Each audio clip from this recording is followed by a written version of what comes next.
everybody. We're here for another, sort of regular discussion podcast type thing. We're talking about something a little bit more broad than usual here. We're discussing just streaming in general. The coming onset of Disney Plus has got a lot of people talking about whether sort of like the weekly release model or the binge model works more for streaming, and we both have thoughts about that. But since you were the one who seemed most interested to talk about it, I'll let you give opening statements, I guess, Malik. Okay, well, I've always been. See, it's interesting because I don't think. Well, yeah, I definitely started the whole binge thing, if you can even call it that, before um, I got Netflix, and Netflix became what it is now. Um, there would be shows that would come out and like weekly, and I had cable, and I'd watch weekly, and I'd immediately watch the episode if I really enjoyed it, and kind of just keep doing that until the next episode came out. And then I I don't need to get into the details, but I was given a few shows at once, like DVD sets of seasons, and just watched one after the other. And I got pretty used to the idea of binging before I feel like I even heard that term anywhere until Netflix finally became like a big streaming thing and everyone had it. So I've always liked doing that, and I think it's interesting to see like what Netflix has become and seeing pretty much every other major player out there trying to copy them. You got Netflix, you got Hulu, you have Amazon Prime. Amazon Prime, I think, being one of the. I see that as second to Netflix, more so than Hulu, because um, the streaming thing is just a side thing. With that whole subscription, you get discounts off of anything you order from that site. It's not just focused on streaming shows. Um, so you're getting a lot more bang for your buck um, with Amazon Prime than you are with a lot of the other streaming stuff out there. Uh, I never really, well, I've never been on Hulu. I mean, I've used other people's accounts occasionally, but I've never been on Hulu a ton, so I don't have much to speak to in regards to Hulu. I know they do more current stuff. Um, they put out shows that are currently airing and stream shows that are currently airing, so that's cool. Um, and then you have DC Universe, which honestly I feel shouldn't even. I don't know how much either of us are going to talk about that throughout this discussion, considering that's like the bottom of the barrel on the totem pole. Like, I don't even know anyone personally that has that service. And I mean, they do the weekly thing, which okay, because we can maybe talk a little bit about DC streaming service because it seems like on at least one level with the original programming, Disney Plus might be taking a few notes from their approach. And the thing is, I feel like we maybe have to differentiate when we're talking about like the binge model versus just taking episodes weekly or taking them a couple of days at a time or whatever. We Well, have with to, binging, you drop all the episodes at once, and you're giving viewers the option to just sit down and consume it all at once. yeah, I think we have to differentiate between which do we personally prefer to how do we personally prefer to consume a show and what's ultimately better for the service, because the way I hear the argument go down a lot is just which do you think is better for the the view counts and the numbers for the service itself. And I think there it's pretty much unanimously agreed, or at least mostly agreed, and I definitely agree that the weekly model is the stronger one there, where Definitely. it's better for audience retention.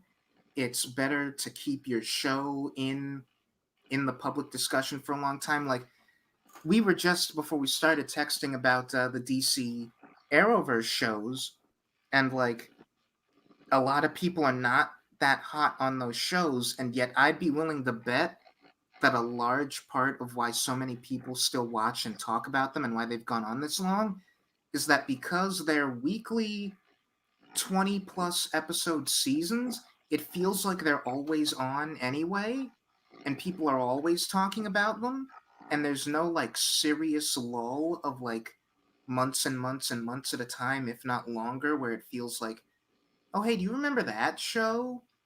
That no, it's like it kind of feels like those shows since they've started have always been there. And this is something interesting for me because this isn't even relevant exclusively to streaming. This is a thing that does occasionally happen on just cable. And I found, especially with animated stuff, where for the life of me, I could not explain to you why channels do this. But starting with, I feel like Steven Universe popularized it, and this is actually a talking point that's come up in a couple of comments on my most recent Steven Universe video.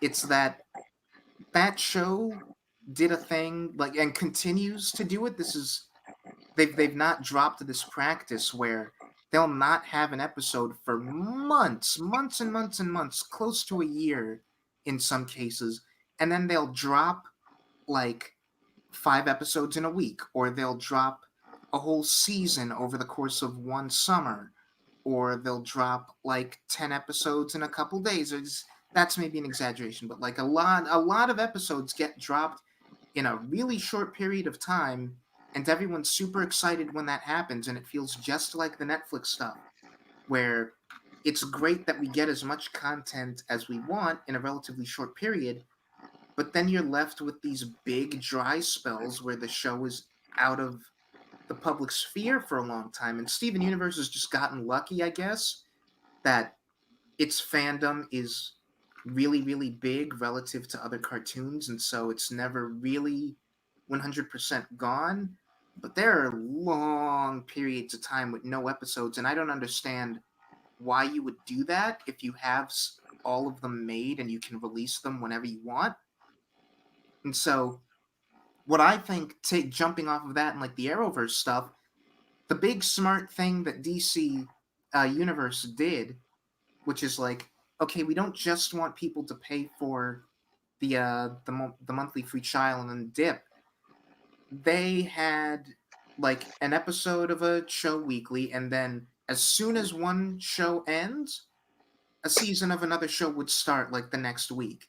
And granted, plans for a lot of those fell through. Like we've seen what happened with Swamp Swamp Thing. Thing. Yeah. And like Stargirl and stuff. Do we know if those are still happening? Stargirl's still happening. It's already made. Okay. So yeah, they had Stargirl and Swamp Thing and Titans and Doom Patrol and a couple of other shows, and the plan was basically like for a whole calendar year there would be a new episode of a DC show for you to watch. And so hopefully if you'd liked all of them, you would have no reason to drop because well, once you finish a season, another cool thing is going to be coming next week. So it's a weekly schedule for a year basically. And I've been meaning to talk to you about that. I'm very close to finishing season 3 of Young Justice. When I do that, I'm dropping that service. Mm, I'm curious about Titan still, even though I hated that first season because it looks like season 2 is actually going to be a Titan show. Because it was mostly just Robin, and occasionally those other characters would pop in and then quickly leave yeah. for the first season. So I have less moral ways of continuing to watch that show if I am so inclined. Let's But actually normally I would say let's not talk about that, but because I think it's relevant to the discussion, let's actually talk about that and talk about like pirating because the people who are kind of like dissenting on the whole Disney Plus thing, like within reason, like we could also talk about how like the inevitable success of this thing is just one more disconcerting arm of Disney's global monopoly and how they've really managed to like trick everyone into being okay with them having an unconscionable amount of power because they keep managing to give us stuff that's appealing, but like the people who are not quite drinking that Kool-Aid are being really open about like how, well, I am interested in some of these shows, but I really don't want to give Disney that extra power, so I'm going to pirate it. I don't think that's going to happen in great enough numbers to mean anything. Not at all. It rarely does with almost anything. But as services, like as we keep getting more and more services, like people having to juggle Netflix and Disney Plus and Amazon Prime and Hulu and whatever else comes along, like the CBS had their thing. Uh, at some point, I do think we are gonna reach like a boiling point where people are just like, I can only afford like a couple services. If there's any shows on the other services I really want to see, I'll just pirate those. And I think, again, with Disney being as powerful as it is, I think they are the least likely camp to suffer from any of that. I feel like what they've got, like, they've got shows that are tied into the MCU, which is the biggest global property on Earth right now. They've got all of their original Disney animated movies, which people who are like me and really into those movies have been wanting to have them all assembled in one place for a long time. They've got their live action Disney Channel movies, which are big nostalgia get for a lot of people. And they've got new stuff that is sort of like appealing to different camps. I think the programming of Disney Plus covers so many like things that people are really eager to see or even see again, that if anyone ends up having this stuff pirated because people just can't afford all that, it's gonna be Netflix and Amazon and Hulu.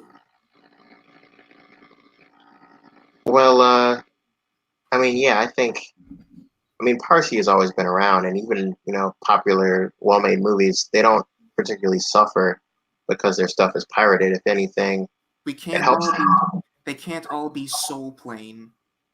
Yeah, I mean, at the end of the day, it only helps because the people watching that stuff are more than likely, if they're enjoying it, are more than likely going to talk about how they like it, and that's going to spur other people to want to check it out. Yeah. And like the thing is, I'm kind of two minds about whether like the layman, like the people who just kind of like the people who I always like to sort of give a voice to, insofar as like the people who definitely are not listening to this and will never listen to this, the people who don't bother with like really keeping track of punditry about this kind of stuff, the people who are just like, all right, Netflix has some cool shows, I'll sit down and watch Netflix sometimes, and aren't even really concerned about what's on what service or piracy or the like. I think those people are also bound to be taken in by Disney. And yeah, just it's just a matter of what Disney has to offer is like so much of what I think a lot of people want to see. And it like compared to if you took someone and like twisted their arm and was like, choose Disney or Netflix, given just the programming, I think a lot of them would choose Disney. Um, I don't know if I'm ready to say that just because as much stuff as Disney has, I'd argue their catalog is a lot more limited compared to Netflix. They still have a pretty solid amount of third party content and a ton of original stuff. The thing is, I think you're right insofar, but like I'm thinking in terms of like, because Netflix has notoriously been They have more to really offer, and they have stuff to offer that you never see on Disney Plus. There's nothing true, stopping Netflix from making kid friendly stuff, but we all know Disney's never going to go against their family brand. true, but my thinking is like, because Netflix keeps their metrics so hush hush, I don't really have anything solid to base this off of, aside from just, what I notice of people talking and whatever and discussing these shows. Where my mind goes is how many people are consistently like really interested in keeping up with all of Netflix's original stuff, no matter how varied it is content wise, versus how many people see a Disney thing and go like, I know what that is. I like that. Let me watch that. I feel like it's more the second one. I feel like Disney is as big as it is right now because far, far more people are interested in watching Marvel stuff or Disney animated stuff than they are whatever Netflix has, even with as much variety as Netflix offers. I don't think you're wrong about that, especially because I've heard a lot of blanket statements that Netflix doesn't have enough content, and like, That's bizarre. I've never heard anything like that. or not. I'm wording it wrong. Not enough content, but they don't have enough that's good, or it's underwhelming, and I don't know. Oh, not underwhelming, overwhelming, and I don't know what to watch. That's yeah. Um, when they have a whole list dedicated to stuff to watch based off what you've already watched. But Yeah. anyway, I think That could also if those people are actually doing any legwork whatsoever to actually just click on a show, watch it, or just see what it's about, they'd see that Netflix has a ton of great stuff through the catalog, and it's like Altered Carbon, Stranger Things, Daredevil, yeah. House of Cards. Like, they make quality content. I guess that's kind of what I'm getting at. That's a little bit more succinct way to put it. Is like Disney has Disney is so like in everyone's sphere of knowledge that if you know you like Disney, then you're gonna watch whatever they've got on the service. Like they have a bunch of proven IPs, a bunch of proven movies and shows that people are already super attached to, and again, haven't up until now been able to all get in one place. Versus, so like you've got a lot of people who know they like Disney versus a lot of people who aren't familiar with what Netflix is offering and they don't know where to start or nothing immediately grabs their attention even if they actually sat down with it they'd like it, and so that gives Disney a bit of an advantage. Like everyone knows what they're getting into. Yeah. Do you? And what's crazy is Netflix is. I don't know where I'm going with this, but I think it's interesting that for a long time the big reason everyone was going to Netflix was all the third party stuff, and a number of Marvel movies are still on Netflix. Black Panther, um, I believe Ant-Man, uh, Infinity War and stuff like that. So they still have a lot of big, significant third-party content right now. But once Disney Plus finally gets up off the ground and those contracts with Netflix expire, um, I think Netflix is going to take a pretty big hit because, as you mentioned, a lot of the original stuff they make is good, but for whatever reason, they can't get anyone to take the time to click on the button and watch it. Just Uh, I don't want to make it sound entirely like it's people's fault for not being adventurous enough with what they watch. I mean, yeah, that is a problem. You should be willing to take in all the content that you can, like assuming that what you want is good TV, you should be willing to give untested stuff a shot. But that's the thing is that it's untested, and we can't really blame everyone too much for being like, well, I don't even know what this is. Why would I click the button if nothing about it is grabbing me? are you doing any of the legwork? Are you reading what it's about? Are you even looking at trailers? Are you like how do you know how did you know you or like how do people find out about Marvel or Disney, or they just watch it, right? Like they just come upon these properties.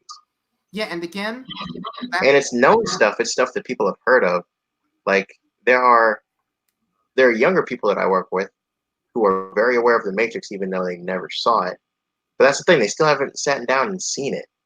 So hmm. Well, do those people do they not have the time? Do they like consciously think that they wouldn't like the Matrix? Or are they do they not think that they would like it enough to just bother with it? Like what is I think what a big part of it is just apathetic. hmm.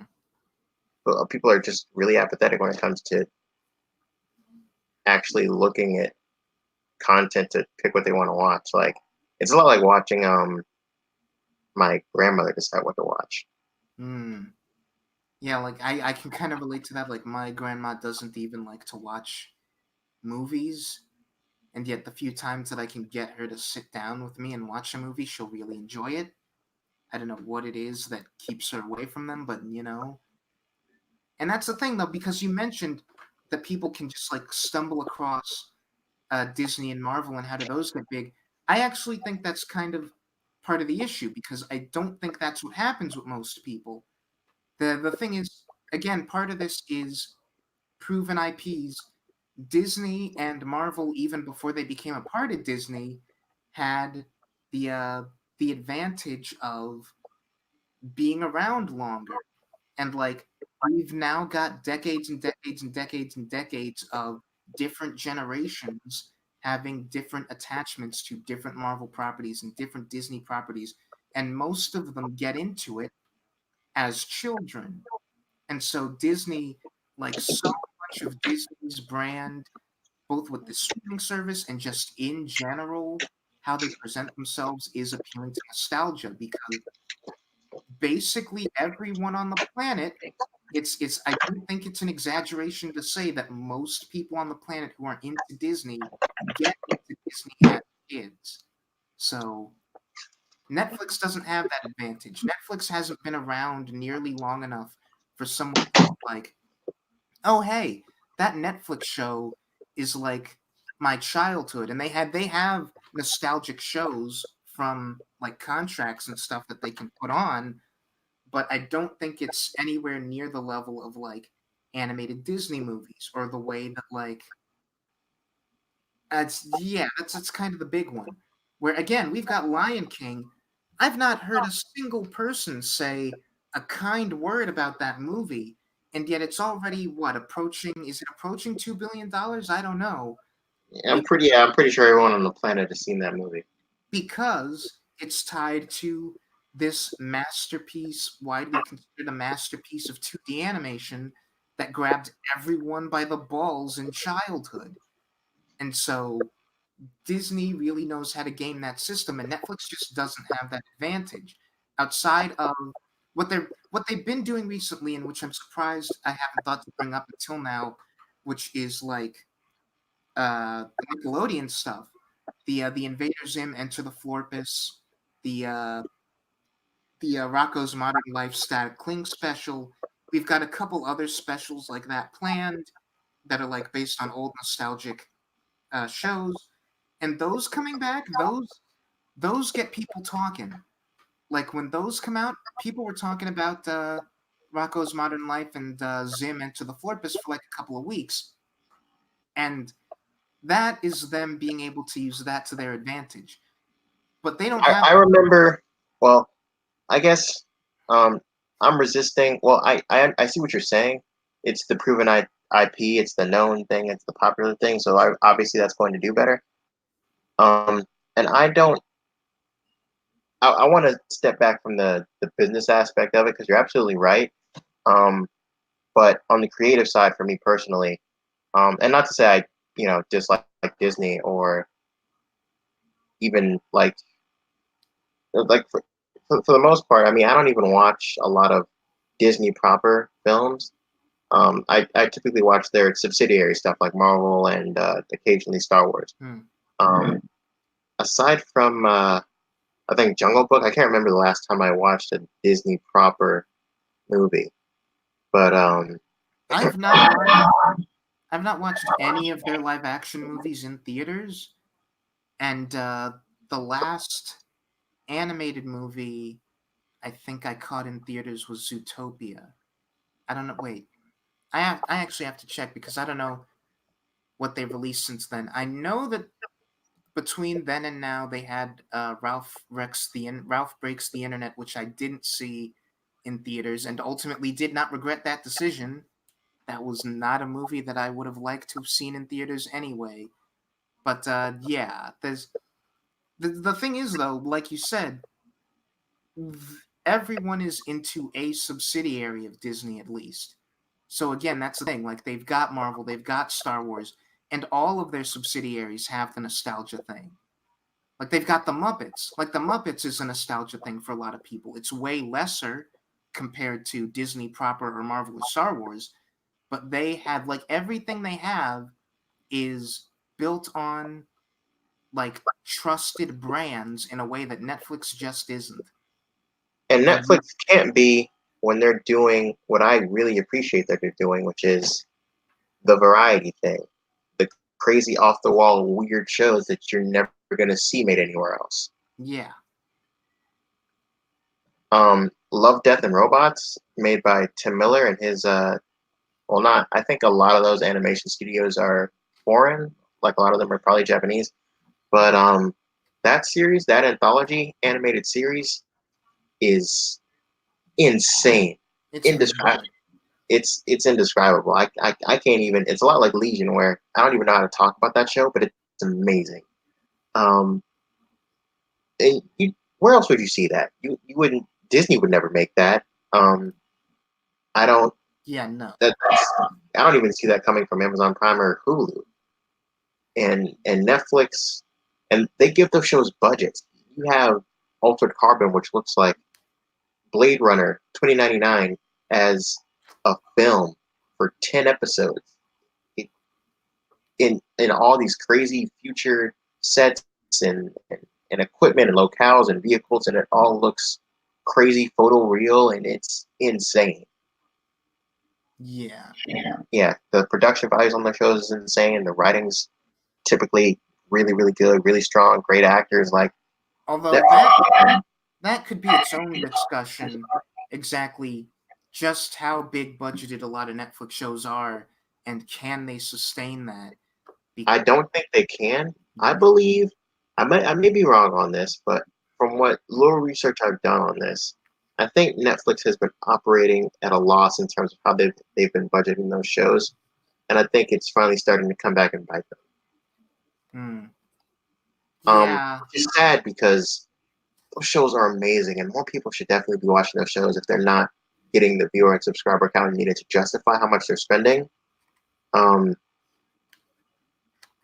but I really enjoy a lot of Netflix stuff. It's a lot of really cool, really crazy adult stuff that you would never see made anywhere else. and there is also the unfortunate, I guess you could say, accident of when some Netflix stuff does get really big or like gets a lot of eyes on it, and it's not all that well received, and that kind of weakens the brand a little bit. You could argue. That kind of happened with Bright and with Cloverfield Paradox, which are not so great. I mean, I I enjoyed Bright more than a lot of people did, but Yeah, I was gonna say that you enjoyed Bright more than I did, and my two examples were gonna be Bright and Iron Fist, where like because Iron Fist was attached to all these other shows that were tangentially attached to the biggest movie franchise on the planet and were all pretty well received. Iron Fist had a lot of people looking at it, and it just wasn't good, and so that was I maintain that Iron Fist being received the way it was ultimately what derailed that whole franchise. And I don't agree with that at all.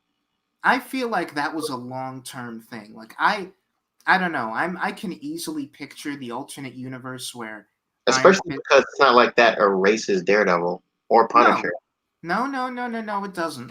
But I feel like okay, let me put it this way: like the 1-2 punch of Iron Fist, then followed by the Defenders being what it was.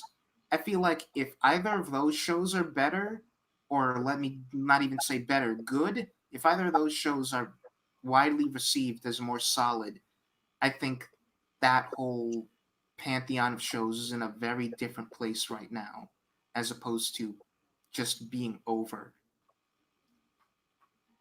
It maybe you might be right about that. Maybe I'm not sure, but Because Iron Fist, I know a lot of people who like actually, I'm not even too sure I agree with that because everyone was really excited for Daredevil, and we never got actual metrics. So maybe this is just rumor territory, but supposedly Daredevil was the least viewed. season 3 was the least viewed of the previous seasons, and it was one of the best, and people were raving about it at the time.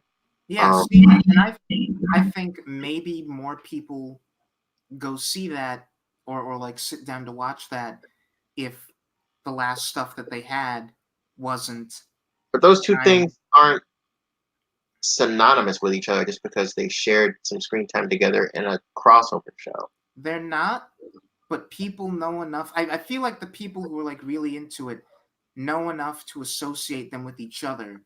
And like, if Iron Fist comes out and it's bad, and then Defenders comes out and it's bad, and Luke Cage season 2 comes out and I enjoyed it, but a lot of people weren't hot on that either, then how many people are you gonna have being like, man, these guys have just Because kind of lost. Daredevil is still Daredevil, and it's of a Yeah, quality that those shows are not.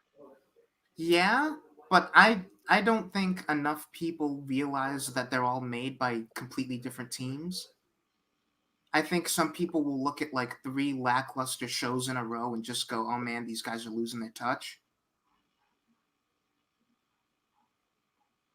Maybe. Yeah, the same way to throw it back to DC Universe, like you don't know anyone who's interested in that. Titans, like from advertising, Titans was throwing people off, and that was the big show that they were selling themselves on. The other shows, Doom Patrol, Swamp Thing, Stargirl, made by different people, have a similar aesthetic, take place in the same universe. Titans being received better probably means a lot more people stick around to watch the rest of those shows. But Titan season I mean, one, they've only made one other, well, technically two other live action shows. One was Swamp Thing, which was canceled for completely different reasons that had nothing to do with ratings. And the other is Doom Patrol, which was well received and is already getting a second season that will be out fairly soon. yeah, but I mean, like aside from ratings, like ratings, I am, I suppose, nominally talking about ratings, but just what I'm talking about is like stability, like reputation wise, and how much stock is the service willing to put in it. Because, right, Doom Patrol is getting a season 2, but again, the service as a whole isn't really doing too hot. And who's to say it wouldn't be doing way better if Titans was good? Or if a lot of people really liked Titans, a lot of people might be actually sitting down with DC Universe and like talking about it and stuff as opposed to just us. Yeah. And I also think that it's a little too high. I think they're charging way too much for a catalog that is not decent. Like, I kind of have that complaint with Disney Plus. Not that they're charging too much, but that they don't have a decent enough catalog of original stuff for launch. Hmm. That I can The kind only of. original show that they're putting out with launch is Mandalorian, and I think they should have at least two other shows ready to go when they launch the service to begin with. Yeah, I remember feeling a little weird being like, "Oh, you announced all of these shows and like way back and some of them won't be coming until like a year after launch." That's a little bit weird to me. Like I And I, forget I get that you want to stagger it, but to me the smart decision would have been to do well, maybe they are because I I mean, actually have I the actually have to staggering look thing. Oh, go ahead. I actually have to look at what's coming out when before I say that they're not doing this or something similar to it, but I would have done what DC Universe did and have like no matter what show it is, a new episode weekly for like a solid year.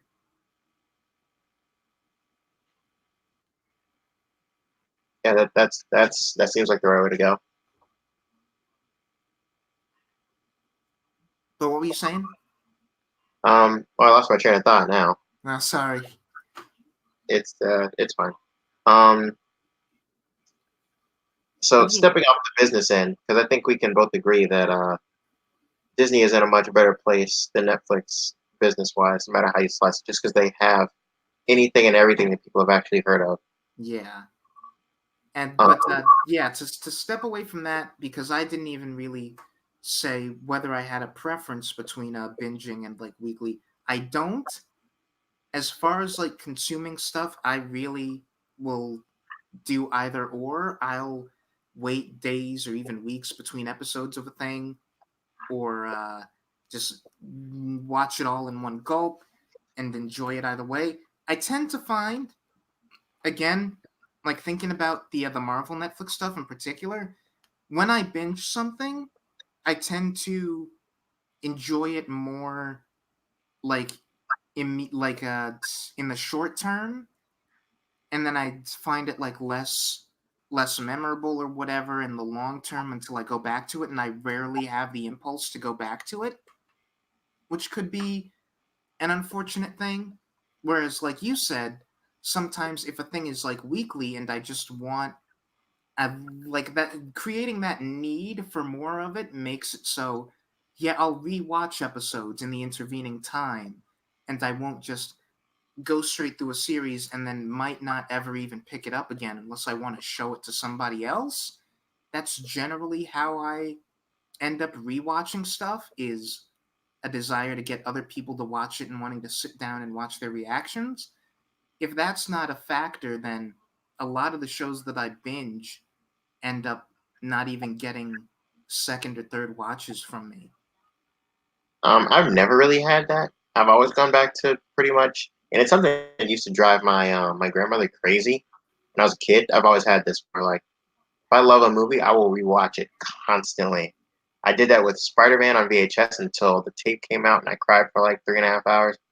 Um, I did that with The Matrix. You know what I What think else? it is? I think it's that I will also do that with movies where like I'll rewatch movies. But the thing about the binge approach is that like the thing everyone loves to say is that those shows are like 13-hour movies. And so once I've binged something, I don't think I'd then be able to comfortably take it in chunks. Like as an example, I watched all of Daredevil season 1 like as one long 13-hour thing. Now, if I want to watch that again, I feel like I have to clear out a whole other 13 hours, and I just don't have the time to do that. Like, I can't just, I mean, I could, but my instinct is not to just sit down and watch an episode of Daredevil. It's a 13-hour movie, and I want to watch the whole movie. And I just can't always make time to do that. And so it's better to like take things episode by episode, because then I've developed the habit of like, all right, one episode is a story for me to take on its own, and I can do that, and I don't have to clear out a whole day just to consume the story the way that they want me to take it or the way that I took it the first time. That's fair, and I definitely see that with Daredevil. I don't really have that, but and I guess like another thing with me, I'll go back and rewatch an episode here or there, um, just for editing purposes for what I do. Like, Mm. and I'm actually really frustrated and angry because my service, well, not my service, my software updated, and I was like this close to finishing my revamped edit of that Daredevil video I made like 5 months ago. I made a better version of it, and then my software updated, and I can't open the file now because it's in an Wow. open. Yeah, I Wow. was so angry. Um, so yeah, I'm taking a break. I'm taking a chill pill because I cannot do that again. Well, All I'm going to eventually remake that video, but I need a few days to calm down because I'm very. right. Um, That's but better. yeah, yeah. That's all. So yeah, I go back to shows occasionally for that. And, it also depends on the show. I recently got my mother into a show called The Blacklist on Netflix. It's an NBC original, but it's a more episodic procedural thing. Um, so that's a show you can just watch an episode of. Yeah. It's like And and weirdly enough, same thing with Flash. Like I typically I'm having a better time stacking that show, just you're watching an episode a day. you're cutting out pretty bad. Am I? Yeah. Oh, sorry. What's the last thing you heard? You mentioned the Flash. I was just saying, it's been easier for me to stomach watching that show, just watching an episode a day, as opposed to trying to binge it. I can imagine. And yeah, actually, because that does make me think like, how much does the way that the shows are written factor into this? Because we don't really have any basis on which to like how to assume the Disney Plus shows are going to feel like. Like, I can guarantee you they'll do. They're essentially limited miniseries anyway, so I can guarantee you they're gonna do the like 8 hour, 6 hour movie thing with it. It'll be yeah, serialized. and because the It's not thing gonna is, be an episodic thing, at least not with any of the live action Star Wars or Marvel shows. I wouldn't be surprised if at least with a couple of the Marvel ones, they did kind of like a half and half thing, where like there is Well, I mean, the only one, at least as far as I'm concerned right now, the only one that'll be in any way episodic is the What If thing. well, yeah, there's that. But like I don't know, like again, the we're not sure what the approach there is yet, just because we haven't really seen anything. So I'm gonna refrain from making any assumptions. But like my expectation is, for the most part, yeah, they're gonna be one story told over multiple episodes. I think the norm right now is 8 episodes. But I expect like at least an episode or two among them to feel kind of like, all right, this can just be this episode. I have nothing to base that off of other than I feel like that's how comics are sometimes. But comparing that to, because the thing that it made me think of was, who was it at Netflix that said they don't actually want people to binge things? I Someone, don't know. someone made Uh, someone connected to Netflix made a public statement of like, we'd really rather you pace yourself. We don't really like encourage necessarily that you binge everything. And I'm like, that's interesting because so many Netflix shows, especially the more adult oriented ones, aren't remotely episodic. Like, exceptions that come to mind are again a lot of the stuff aimed at kids. The Unbreakable Kimmy Schmidt is a very episodic sitcom type thing in terms of the way it's structured.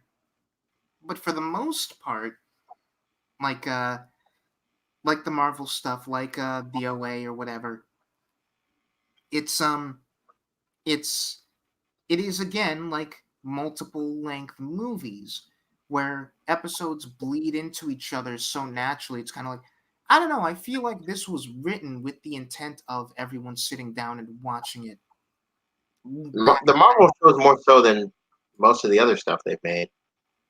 Hmm. I mean, Altered Carbon and Stranger Things also kind of have that, but um, I feel like that's Stranger about Things. it. Like I wouldn't call um, like I would call Orange is the New Black more or less a sort of episodic show. Kind of. Orange is the Black is kind of what I'm thinking about now that you mention it in terms of that kind of structure where like there are time skips between episodes, but for the most part it's like a story driven through multiple episodes, and yet you could kind of, if you wanted to, pick up one and be like, that was a nice little episode of TV. I'm kind of expecting that we do something similar to that. And granted, definitely not for all of them. Like The Mandalorian, I think is going to be straight up an 8 hour movie. Um, yeah, especially because that's more John Favreau's speed. Hmm. But yeah, at this stage, I don't know. Just I don't really. I think in my long term appreciation of a show, it's better to be able to sit with it and like absorb it in increments versus So like, you think that that Netflix should more or less, because interestingly, Netflix is trying out that model on some of their shows, and I've seen some pushback from that. And I'm like, they're just trying this, guys. Like, it's not for every single show. yeah, They and just want to see if they can get people to be more interested and subscribe if they're limited in how much of it they can watch at a time, or if the opposite is true. And if they don't get the result that they want, they'll change it back. It's just a test to see if they should go that route. If And it would this be better wise to limit how many episodes you can see. and I think it will for all the reasons we've given.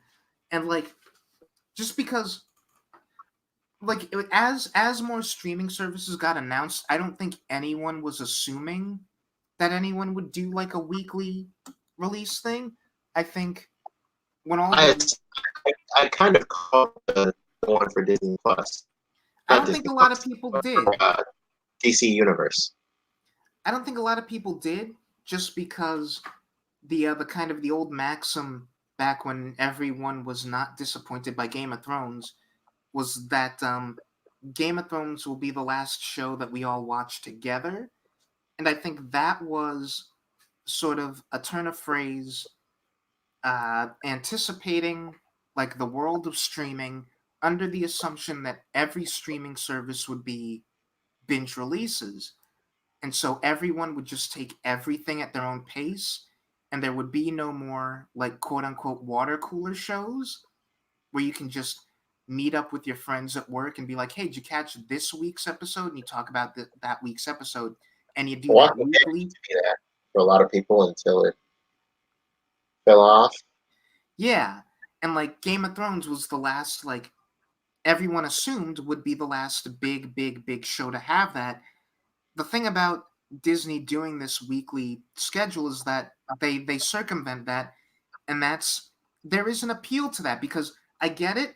I get the people who would be frustrated if everything was weekly release again, where they're like, "No, I like having all of the episodes of a new show available to watch when I want them. If I want to watch one at a time, if I want to watch two or three or four at a time, if I want to watch the whole thing in one sitting, I should get to have that choice."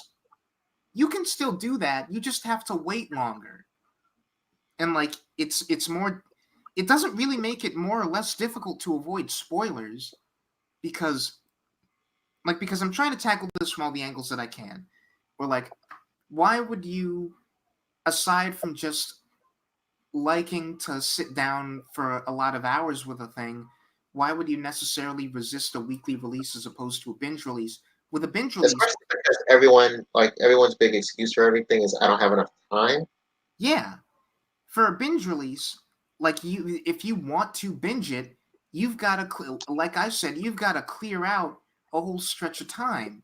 There's there's this HBO miniseries that I watched years back called Angels in America that I loved. Like I adored it. I think it's a genuine masterpiece.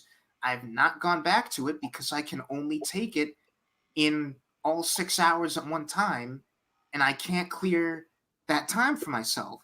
And just like, I mean, I'm sure I could, but like every opportunity kind of seems like it passes by. And like, I can't be the only person who has that frustration of like, okay, maybe I want to binge a thing or binge it a second time, even, but who can clear out all those hours back to back? And also, if your problem is like you want to be able to take everything at once so that you don't get spoiled, like what if you can't catch it the day of? And the whole like internet sphere has seen an entire season of television like in the time it's taken you to like take a nap, and you wake up and there's spoilers everywhere. Like wouldn't it be better, wouldn't it be easier, wouldn't it make the discourse more fun and easy to engage in and the show easier to talk about and watch if you had like a week between episodes and like maybe not everyone caught it at the same time, and all you have to do is catch up on one or two episodes if you fall behind, and you only have to clear out like an hour or two before you're caught up with everyone else. Yeah, I think water cooler discussion is very important. Getting a show to survive, survive the test of time. Like when you have a show coming out for months and months, like people are gonna keep talking about it, it's gonna be in the zeitgeist. Like Walking Dead was a big show. People were watching it like all the time. I couldn't get away from it. Much in the same way what we eventually got with Game of Thrones. Everyone was talking about it. When Game of Thrones is on, you knew it. Even if you didn't watch the show, you knew it was on. People were talking about it. Yeah, it makes that stuff like unavoidable, but also still in a way where like if you want to catch up, it's way less difficult.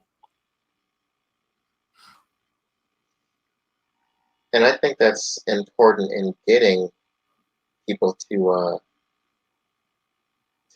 jump on board like they maybe weren't on board before because everyone's talking about it. Maybe I should give this a shot. Like, um, I'll be honest, even with everyone raving about Joker, I'm not remotely excited for that movie. And the only reason I'm even really seeing it is to be a part of the discussion. Hmm. Yeah. I was gonna say thank God it's I was gonna say thank God it's not just me. I wouldn't describe myself as excited. I'm kind of cautiously optimistic just to see something different, but at this stage, having not seen it, I could live without it.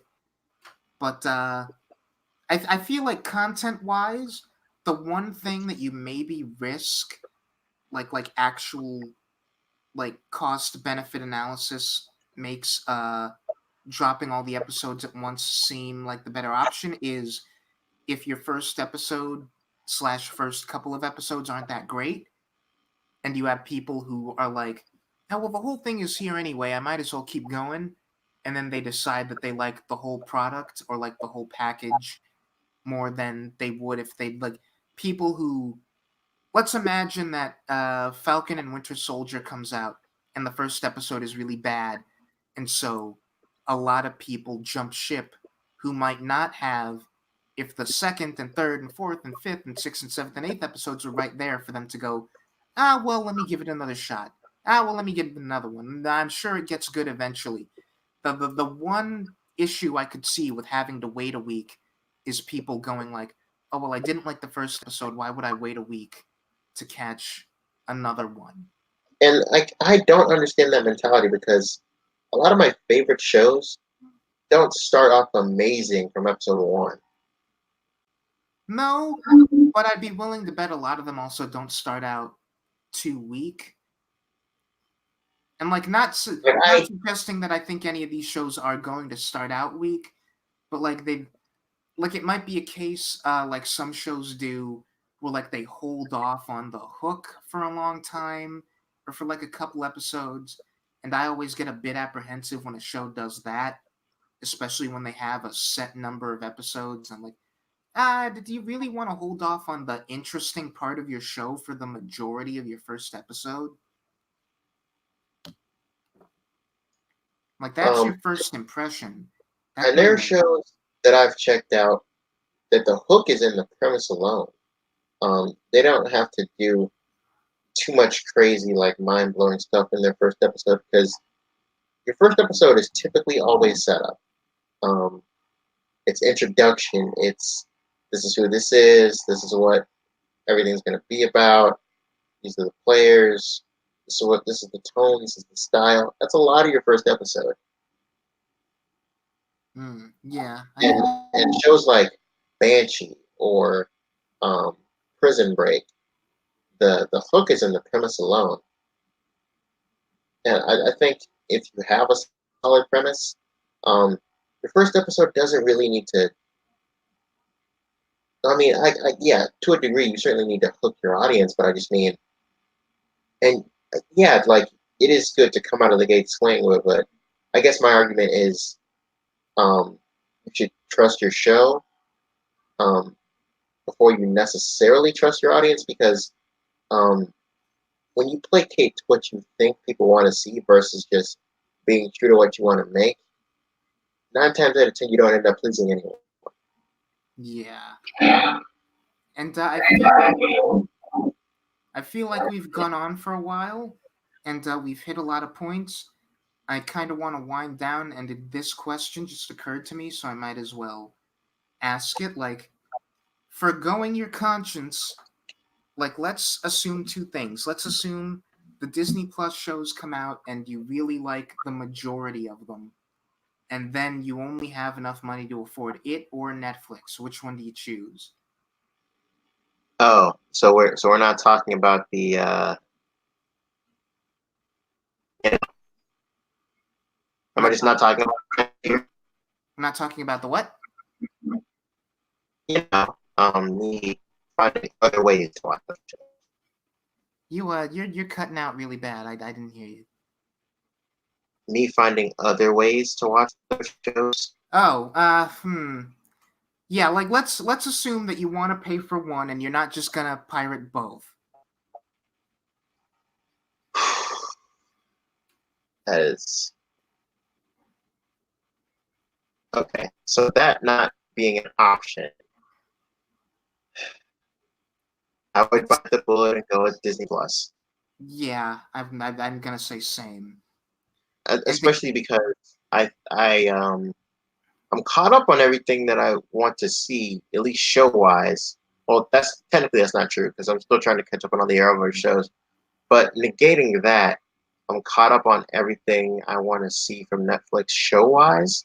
But that's not even true because I'm watching 13 Reasons Why right now. Um, so yeah, I would like. I still have time, so I would like to power through everything that I would like to see before Disney Plus comes out. And even then, I might wait. Well, I don't know. I would like to be part of the discussion when Mandalorian comes out, assuming that it's good and people like it. that is also an interesting thing. Like that's an interesting wrinkle to add to it, where it's like, imagine I pose this question like when Disney Plus is out, and it's like, okay, I'm gonna give you a forewarning. Like you've got X amount of days to make your choice. In that case, I feel like people would definitely pick Disney Plus because with Netflix, you can power through, like you said, whatever you want to catch up on and then drop it. Whereas Disney Plus, whatever you're interested in probably isn't going to be finished. Yeah, and you'd have to wait several weeks before you'd finally get the whole thing to be able to binge if you wanted that option. Mm-hmm. So yeah, I don't know. And But at in the the end of the end, day, I am more interested in the original Marvel shows, and that is the main reason that I'm signing up for that service. I same. already have every single Marvel movie, and I already have every single Star Wars movie I'm interested in seeing. I'm not really interested in. I mean, I guess I could rewatch a Disney movie if I felt the inkling to, but I don't own a single Disney proper film. I have no intention to, and I already own all the Marvel films, so that's not what's compelling me to get that service. What the only reason I want that service is for all the original shows. Yeah. And like that's me plus being invested in the Disney animated stuff. Like I'm for some reason I'm always surprised when I go back to like an old animated Disney movie and really really love it. I'm like, "Oh yeah, these guys kind of made their name off of this stuff for a reason." And I also forgot to mention, I'm pretty sure they're going to have um their animated series there too. So people like me who grew up on stuff like Kim Possible and Proud Family and all that stuff are also hook, line, and sinker. So yeah. That's Disney wins this round, assuming that people just don't ignore my hypothetical and pirate both. Um, yeah, but I don't see that being very likely. Since I mean, for the sake of this conversation, I don't. But in all actuality, I do have that option, and more than likely, I mean, I have both. And since I'm dropping, not Disney Plus, keep saying Disney Plus, DC Universe here Mm, pretty soon. I'm not gonna feel the need to pirate either of those shows. I mean, either of those either services from those. You know. yeah, And I think so. It, by the time Disney Plus comes out, I'm only gonna have three. That's gonna be, of course, Disney Plus, Amazon Prime, and Netflix. I think we are getting out of control with this. Like the whole reason people have turned to streaming because it's been significantly cheaper and more cost effective than cable. Um, Now, because every studio wants a piece of the pie, it's inflating, and everyone wants a streaming service, and we're eventually going to have the cable problem all over again. yeah, and like within not too long. I think that's going to happen. And it's going to be really interesting and also debatably really depressing to see how that plays out. But for now, I think I've given my 2 cents on this whole issue. Yeah, this was an interesting discussion. I can't believe we got an hour out of it. Yeah, me too. That said, yeah, thanks for listening. If you have anything of like interest to say about this topic, or if we made any points that stuck with you, feel free to voice that in the comments. And yeah, thanks for listening. So yeah, do you or do you not want to try and do